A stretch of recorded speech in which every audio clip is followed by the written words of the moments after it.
தமிழகத்தில் மத அரசியல் செய்து கொண்டிருப்பது யார்?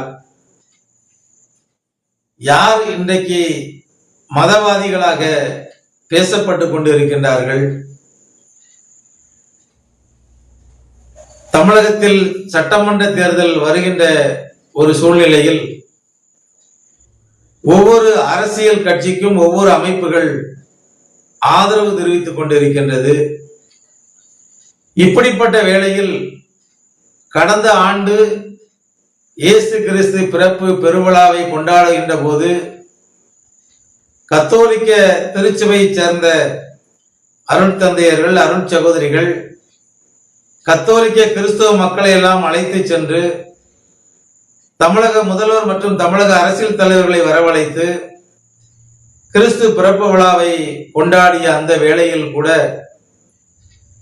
நாமெல்லாம் இன்றைக்கு திராவிட முன்னேற்ற கழகத்திற்கு, இந்த அரசுக்கு இன்றல்ல என்றும் நாம் ஆதரவாக இவர்களோடே பயணிக்க வேண்டும் என்ற வார்த்தைகளை அந்த மேடைகளில் பேசிய அருள் தந்தையர்கள் உண்டு.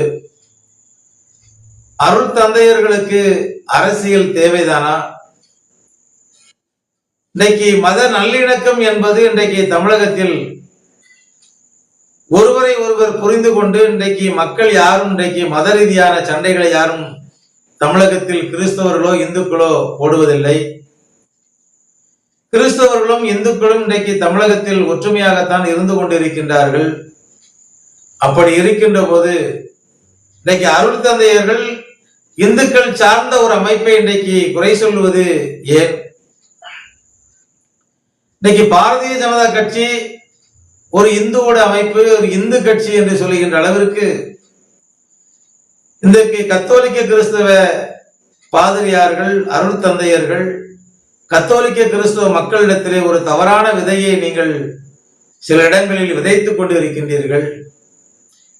அருள் தந்தையர்களுக்கு அரசியல் தேவைதானா? விவிலியத்தில் இருந்த வார்த்தைகளை விட மிகவும் புனிதமான ஒரு வார்த்தை அப்பா அம்மா என்று சொல்லுகின்ற வார்த்தை மிகவும் புனிதமான ஒரு வார்த்தை. ஒரு இளைஞர் தன்னுடைய வாழ்நாளை துறந்து இறையியல் படித்து திருமணம் வேண்டாம் என்று துறவரம் புகுந்து அருள் தந்தையாக திருநிலைப்படுத்தப்பட்டு விட்டால் அவரை புனித தந்தை என்று சொல்லுகின்ற அளவிற்கு அருள் தந்தை என்ற வார்த்தை அவ்வளவு உன்னதமான ஒரு உயர்ந்த ஒரு வார்த்தை.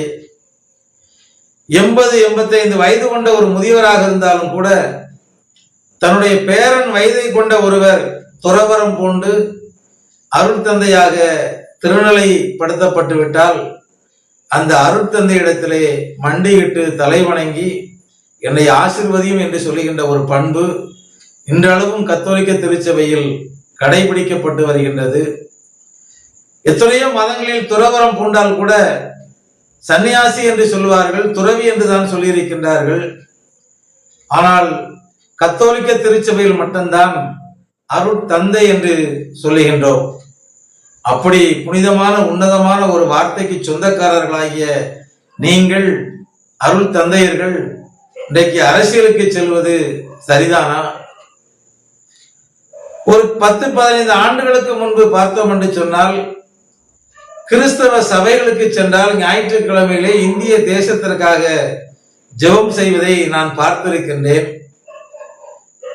இந்திய தேசத்திற்காக நல்ல தலைவர்களை தாரும் ஆண்டவரே, எங்களை வழிநடத்துகின்றவர் நல்லவராக இருக்க வேண்டும், எங்களை வழிநடத்துகின்ற தலைவர் ஆளுமை மிக்க தலைவராக இருக்க வேண்டும், அப்படிப்பட்ட மிகச்சிறந்த ஆளுமை படைத்த தலைவரை எங்களுக்கு இந்திய தேசத்தின் தலைவராக நீங்கள் தர வேண்டும் என்று கிறிஸ்தவ ஜெப கூடாரங்களிலும் சரி ஆலயங்களிலும் சரி ஜெபித்த காலங்கள் உண்டு.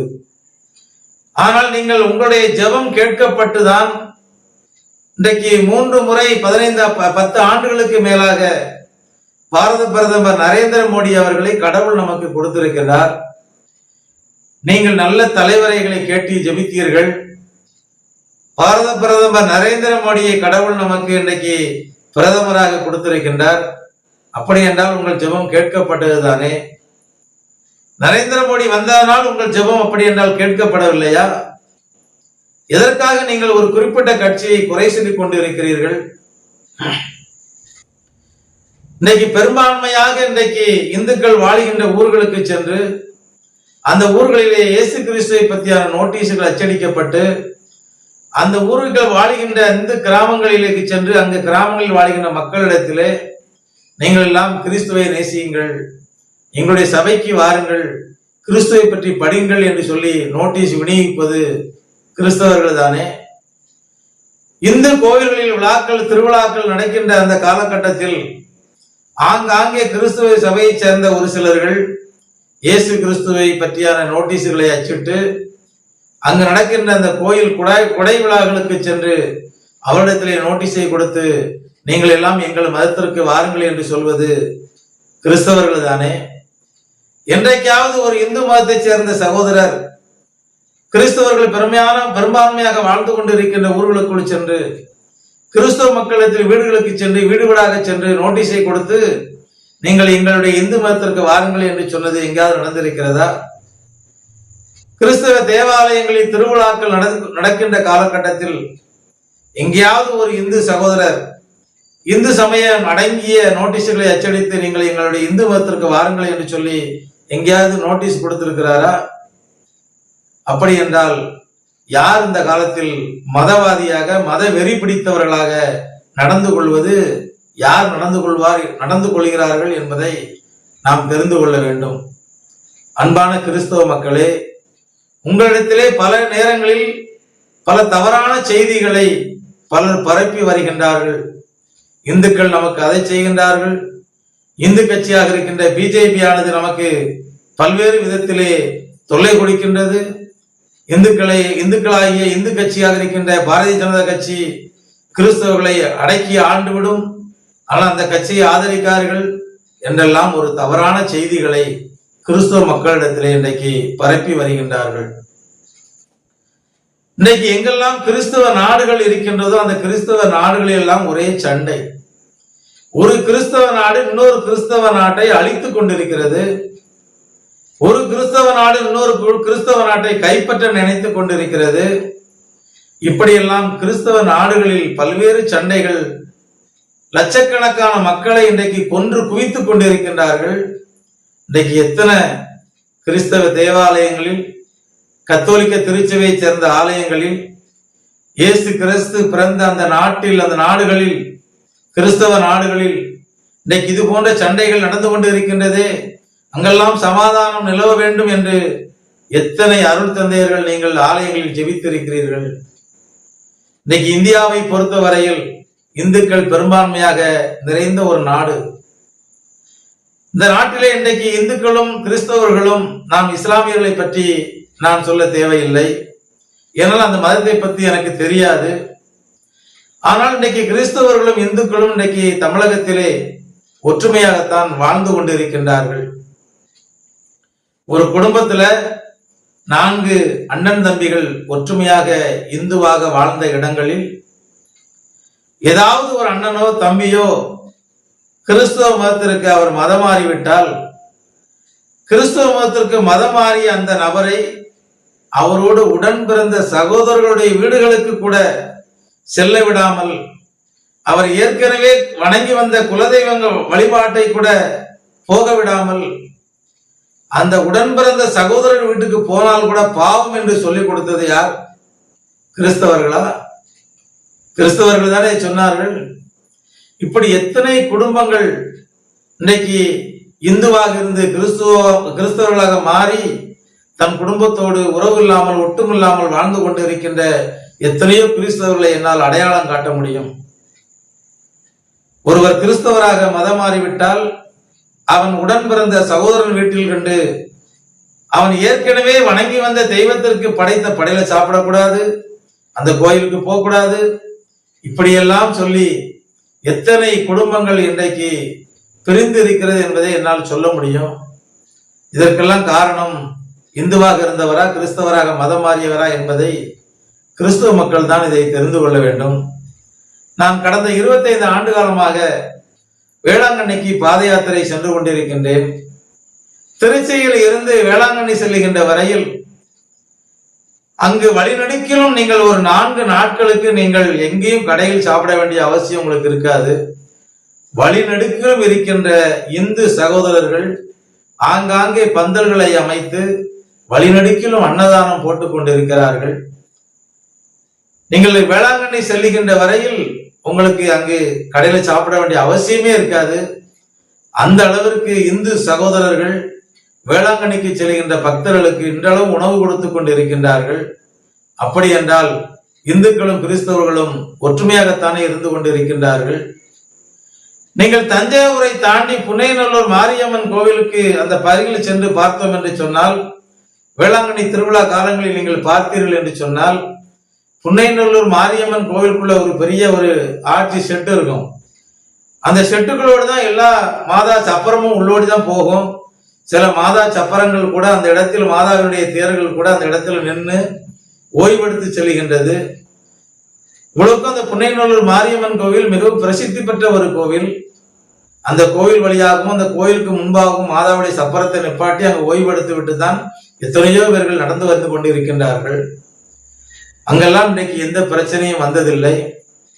வழிநடுக்கிற இந்து சகோதரர்கள் தான் இன்றைக்கு வேளாங்கண்ணிக்கு பாத யாத்திரையாக வருகின்றவர்கள் எல்லாம் மாதாவுடைய திருத்தேர் செய்து அந்த தேரை வேளாங்கண்ணி வரைக்கும் தள்ளி கொண்டு வருகின்றார்கள் என்று சொன்னால், அதில் 50% மேற்பட்டவர்கள் இந்துக்களாகத்தான் இன்றளவும் இருந்து கொண்டிருக்கிறார்கள்.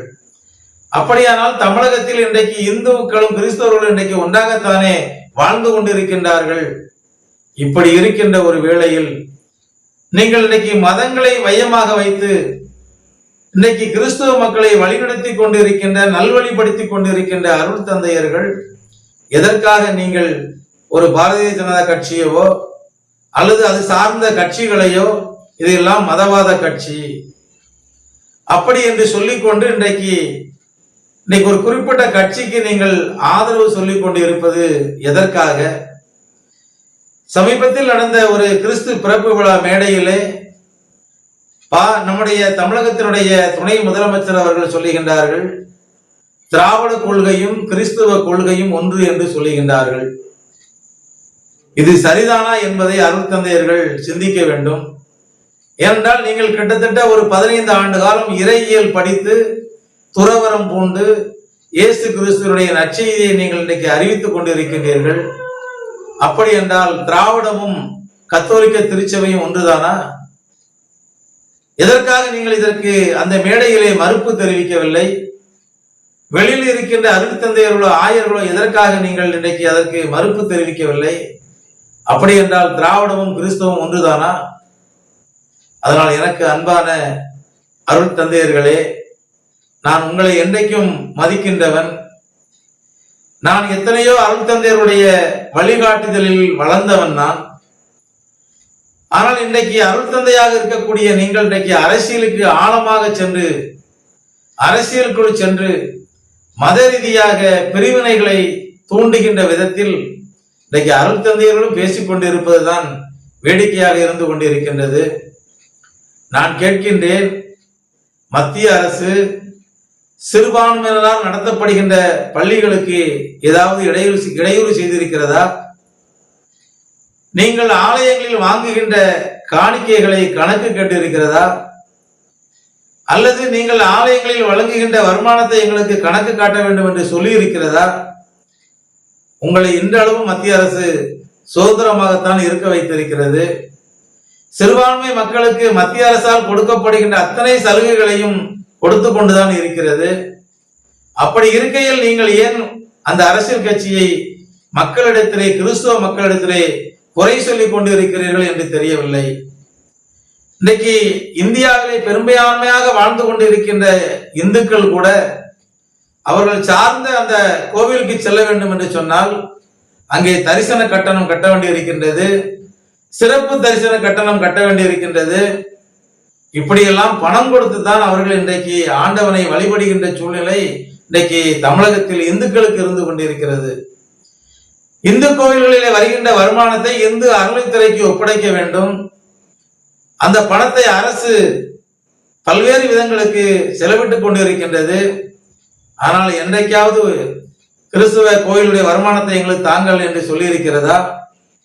எப்படி இந்து கோயில்களில் இன்றைக்கு அன்னதானம் வழங்கப்பட்டு கொண்டிருக்கின்றதோ அரசின் மூலமாக, அதே போல இன்றைக்கு கிறிஸ்துவ கோயில்களுக்கும் அரசு அன்னதானத்திற்கு பணம் கொடுத்து கொண்டிருக்கின்றது.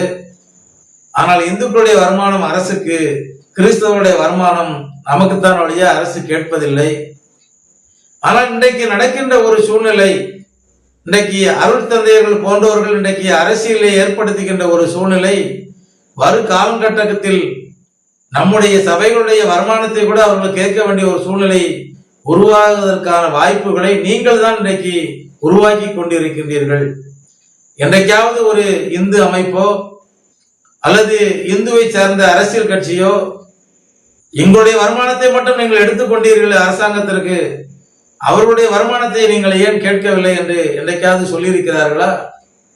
அப்படி என்றால் மதத்தை வைத்துக் கொண்டு அரசியல் கட்சிக்கு ஆதரவு தெரிவித்துக் கொண்டு மத அரசியல் செய்வது யார் என்பதை நாமே ஆலோசித்து சிந்தித்து தெரிந்து கொள்வோம். எனக்கு அன்பான அருள் தந்தையர்களே, நீங்கள் அருள் தந்தையர்களாக என்றும் இருக்க வேண்டும் என்பதுதான் என்னுடைய ஆசை. துறவரம் பூண்டு துறவியாக இருந்து அருள் தந்தையாக புனிதப்படுத்தப்பட்ட நீங்கள் எங்களை போன்ற மக்களுக்கு என்றும் அருளாசி வழங்குகின்றவர்களாகத்தான் நீங்கள் இருக்க வேண்டுமே ஒழிய அரசியல்வாதிகளாக நீங்கள் இருக்கக்கூடாது என்பதுதான் என் போன்றவருடைய ஆசை. ஆயர்களாகிய நாங்கள் ஒரு காலத்தில் நினைத்ததை போல ஆண்டவனுக்கு அடுத்தபடியாக நீங்கள் ஆண்டவர் சாமியாகத்தான் இருக்க வேண்டும் என்பதுதான் எங்களுடைய ஆசை. நீங்கள் அரசியலுக்கு செல்லும் ஆயர்களாக இருக்க வேண்டாம் என்பதுதான் எங்களுடைய கருத்து. அரசியலுக்கு அப்பாற்பட்டு நீங்கள் எல்லாம் மக்களை வழிநடத்துகின்றவர்களாக இருக்க வேண்டும். இயேசு கிறிஸ்து ஒருபோதும் ஒரு சமயத்தை சார்ந்தவனுக்கோ, இயேசு கிறிஸ்து வாழ்ந்த காலத்திலே ஜாதிகள் உண்டு, அவர் ஜாதி ரீதியாகவோ யாரையும் நல்வழிப்படுத்த விரும்பவில்லை. அவர் எல்லா மக்களுக்கும் நல்ல கருத்துக்களையும் நல்ல சிந்தனைகளையும் நல்ல போதனைகளையும் சொல்லி நல்வழிப்படுத்த நினைத்தவர் தான் இயேசு கிறிஸ்து. அப்படிப்பட்ட மாபெரும் மனிதருடைய அந்த சிந்தனைகளை, அவர் கொடுத்த அந்த நல்ல வார்த்தைகளை, புனித வார்த்தைகளை நீங்கள் மக்களுக்கு சொல்லும் அருள் தந்தையர்களாக என்றும் இருக்க வேண்டும் என்ற ஆசையில் இந்த பதிவை நான் பதிவு செய்கின்றேன். மதங்களுக்கு அப்பாற்பட்டு நீங்கள் அருள் தந்தையர்களாக எங்களுக்கு அருள்பாலிக்க வேண்டும் என்று கேட்டுக்கொண்டு நன்றி சொல்கின்றேன். நன்றி, வணக்கம்.